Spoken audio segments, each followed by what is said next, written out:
It's showtime! Patuloy ang pagpapasaya sa mga viewers. Posibleng mangyari sa show. Pinag-usapan ang buong detalye. Alamin!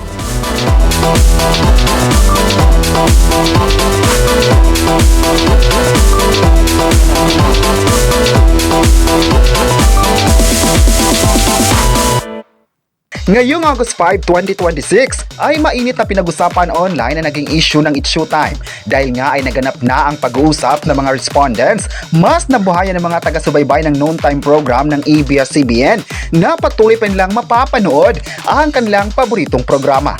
Mas nabuhayan din ng mga fans sa inilabas na statement ni Lala Soto Antonio pagkatapos ng hearing ng ma-interview ng press na maganda ang pag-uusap ng MTRCB sa magkabilang panig. Nagsorry din naman si Vice kaya naging mas madali para sa isyong ito na malusutan ang nasabing problema sa programa. Napaka-active din naman ng respondents para isumiti ang kanilang pahayag sa pangyayaring iyon. Ang posibleng mangyari sa ngayon sa It's Showtime ay patuloy itong i-ere at mapapanood ng lahat. Pero dapat pa rin mag-ingat na ang lahat sa mga gagawin nito na susundin pa rin ang batas sa telebisyon para iwas pambabatikos sa madla. Ngayong araw ay nakahanda na ang lahat sa mga pasabog na ibibigay sa mga viewers. Maraming inihanda ang show sa mga solid viewers ng It's Showtime. Maraming bisita at syempre, hindi mawawala ang magagandang segments na ihahatid nito sa mga viewers. Dahil dito ay marami sa mga taga-subaybay ng It's Showtime ang masaya sa programa. Hindi din naman sila papayag na mawawala sa ere ang nasabing show ni Vice Ganda dahil ito ang paborito nila tuwing tanghali. Hindi naman talaga mapapantayan ang galing ni Vice pagdating sa hosting at kaya kahit anong pambabatikos pa ito ng mga tao sa kanya, hindi tatalab dahil napaka-importanting tao nito sa show. May nagsabi naman na sana mag-ingat na si Vice Ganda sa mga sasabihin or action dahil alam ng lahat ngayon na binabantayan na ang kanyang kilos kapag magbibiro ito sa noontime program. May nagsabi naman na masaya sila na patuloy pa nilang mapapanood ang It's Showtime dahil maganda ang show at marami ng mga tao ang nasiyahan kapag i-ere ang programa.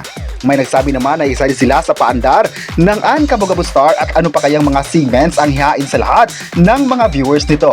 May nagsabi naman na hindi malaking problema ang ginawa ni Vice at hindi ito parihas sa problema na kinaharap noon ng It's Showtime. Ayon ng mga mimang netizens, siguro kung hindi nagsorry si Vice Ganda ay posibleng lalaki pa ang issue. Pero inamin naman nila na kung may pagkukulang sila ay patatawarin ito at sisikaping mas lalong pagbubutihan pa ang kanilang trabaho. May nagsabi naman na thankful sila sa MTRCB dahil sa cooperation din na ibinigay nito sa It's Showtime para maihayag din ng programa ang kanilang saloobin. Hoping naman ang lahat na marami pang pagsasamahan ng mga kapamilya at kapuso sa It's Showtime noontime program. May nagsabi naman na nagalingan talaga sila kay Vice Ganda at never nilang iiwan ito sa It's Showtime dahil ipinaglaban nila ito mula sa mga kritiko. Kayo, ano ang masabi nyo na patuloy pa rin mapapanood ang It's Showtime? I-comment na kung masaya ka ba sa programa at huwag kalimutang i-subscribe ang ating YouTube channel.